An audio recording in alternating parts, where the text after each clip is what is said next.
Today I volunteered at a food drive for a local food pantry, and I have some thoughts on it.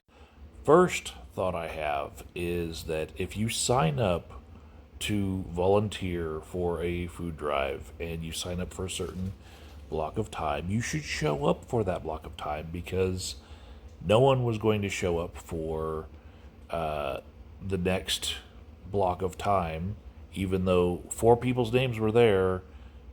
Nobody showed up, and so I just decided to stay the next 2 hour block of time, and then uh, hardly anyone showed for the next block of time. So I actually stayed from 10 a.m. till the end of the drive at 4 p.m.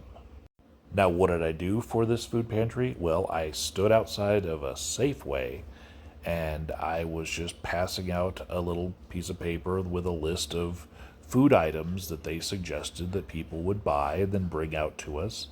And then we put them in boxes right outside the Safeway. And then the food pantry came and picked them up like on the hour. We even had little ice chests for when people brought out milk and cheese and chicken and eggs and some of the things that were on the list that were, needing to be refrigerated. So that was cool. And then the truck would come up, take all the cold items, take all the box non-perishable items, and then we would just stand out there handing out flyers. Now I noticed some trends among the people who were donating food or even not donating food, and I wanted to share my observations. Not I'm not being judgmental here. I just want to share my observation.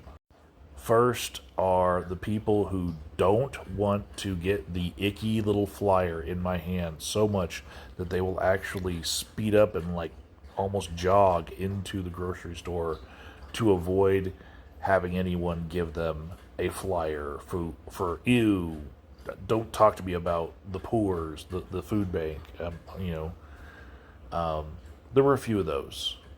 Now, I imagined that the part of the success of a food drive is that some people would rather give actual food items for the food pantry rather than give money because they're already at the store and all that, and they can give the things that they want to give rather than money that isn't being appropriated maybe the way that they thought would be. But there are a lot of people who would rather just put money in a bucket that we had rather than participate in this shopping exercise part of it. So there's those people who like would throw 20s, 50s, $100 into this bucket because they don't want to participate, but they want to support us, and that's fine. Then there's people who they get the list of items on this little flyer that we have, and they tend to choose just the non-perishable basic essentials, and we're talking lots of pinto beans, lots of rice, and lots of peanut butter, right? And I feel like maybe they're wanting their money to stretch, or maybe they feel like that's the best food for people who are getting food from a food pantry to get.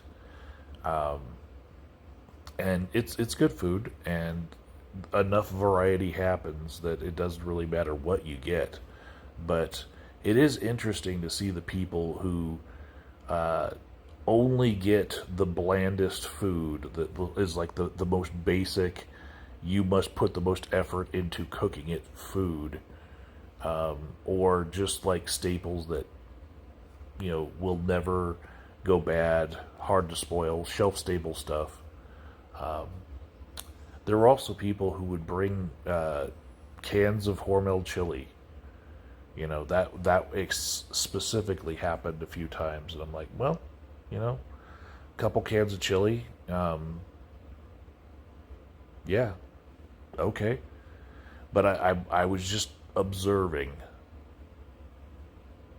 as different people would bring specific things that they felt like that's what they needed to bring.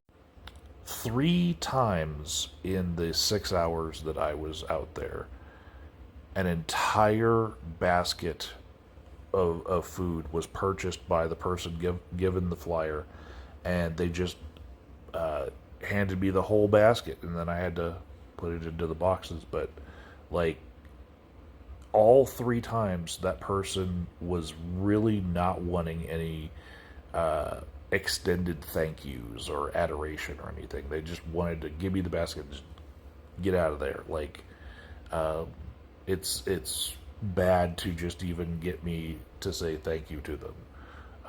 But they were so generous, and it's a type. There's a type of person who will do that, and yeah, all of these different types of people and what they want to give to the food drive. Just, I found it really interesting. At the end of the day, I made some new friends. I gave my time to a worthy cause. I saw some really interesting behaviors in people. But the one thing that I'm left with the most is that I signed up to volunteer and I showed up, and that just made me feel really dependable. And I wanted to give the rest of the world the message, hey, if you sign up to volunteer for something, show up. Because it really hurts the people who show up when you don't, and then they have to pick up the slack. Because I was not expecting to be on my feet in the sun for